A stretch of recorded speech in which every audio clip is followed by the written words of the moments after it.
Nouns and subjects. Find them confusing? Well, let's try and see if we can understand the difference between the two.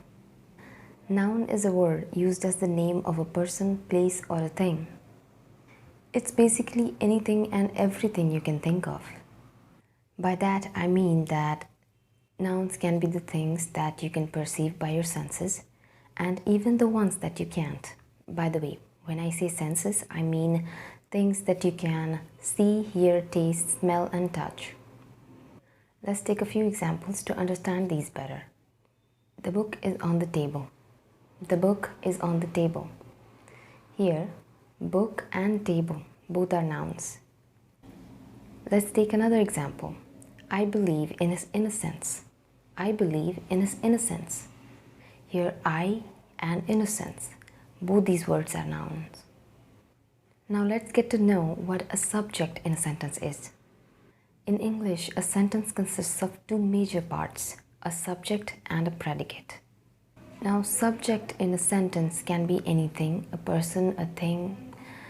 It is the one that is doing the action or the doer, or someone or something that is being talked about in the sentence.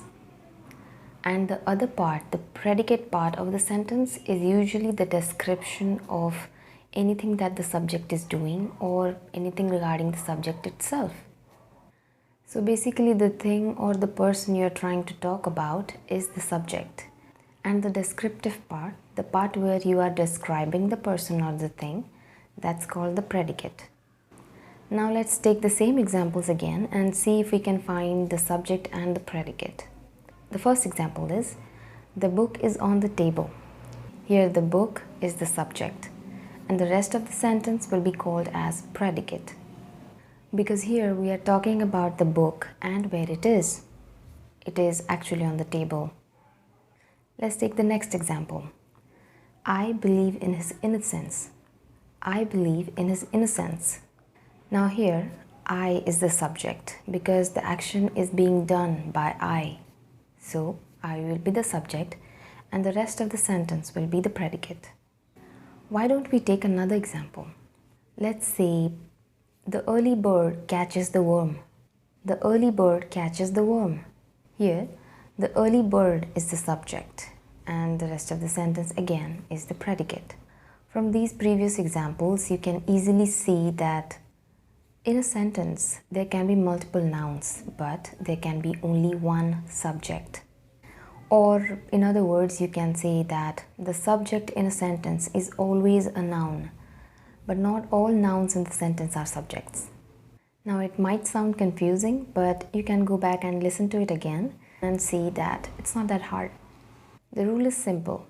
One subject in each sentence, but there can be multiple nouns. Before we wrap up this video, let's take a few more examples and see what the subjects and the nouns in the sentences are. For example, sit down. Sit down. Now here, the subject is not explicitly written, but it is usually understood to be you. Basically, you're asking someone else to sit down. You're saying that you sit down. Now here, you is both the noun and the subject. Let's take another example. We should profit by experience. We should profit by experience. Here the nouns are we and experience. Both of these are nouns. But only we is the subject here because that's the one performing the action. So that's all for today, everyone. These are pretty common things that you can get easily confused with. But I hope this video helps clarify your doubts. So thank you so much for watching. I'll see you in the next one.